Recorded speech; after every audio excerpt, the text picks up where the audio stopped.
திமுக, அதிமுகவுக்கு மாற்றாக மக்கள் நீதி மய்யம் கட்சி தொடங்கப்பட்டதாக அதன் தலைவர் கமலஹாசன் தெரிவித்துள்ளார். மதுரை விமான நிலையத்தில் செய்தியாளர்களிடம் பேசிய அவர், மக்களவைத் தேர்தலில் போட்டியிடுவது தமிழகத்தின் குரலை நாடாளுமன்றத்தில் ஒலிக்கச் செய்வதற்காகத்தான் என்றும் கூறினார். நேர்மையை வைத்தே தமிழகத்தில் பிரச்சாரம் மேற்கொண்டு வருவதாகவும் கமலஹாசன் தெரிவித்தார்.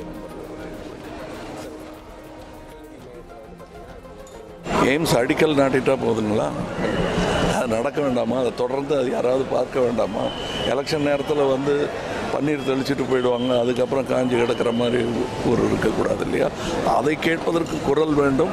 இங்கிருந்து தமிழ் குரல் அங்கே ஒலிக்க வேண்டும். அதுதான் நமக்கு முக்கியம். இந்த ரெண்டு பேரில் யாராவது ஒருத்தர் தானே வருவாங்க. அதில் இழுபறி வரும்ல. அப்போ எங்கள் குதிரைகள் விற்பனைக்கு அல்ல. எங்களுக்கு குதிரையே இல்லை, மனிதர்கள் தான். குதிரை விற்கிறவங்களுக்கு நடுவில் நேர்மையாக நடக்கிறதுக்கு எங்ககிட்ட எம்பிகள் இருப்பாங்க, நாங்கள் நம்புகிறோம். தொடர்ந்து திருப்பரங்குன்றம் சென்ற மக்கள் நீதி மய்யம் கட்சி தலைவர் கமலஹாசன் விருதுநகர் வேட்பாளர் முனியசாமியை ஆதரித்து வாக்கு சேகரித்தார்.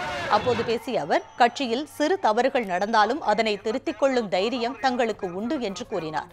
தேர்தலுக்கு முன் பல திட்டங்களை செய்வதை கூறி கூளை கும்பிடு போட்டவர்கள் காணாமல் போய்விடுவார்கள் என்றும் கமலஹாசன் தெரிவித்தார். நம்முடைய தலைநகரில் கேட்க வேண்டும், இந்தியாவின் தலைநகரில் கேட்க வேண்டும். அது கேட்டு ரொம்ப நாள் ஆச்சு.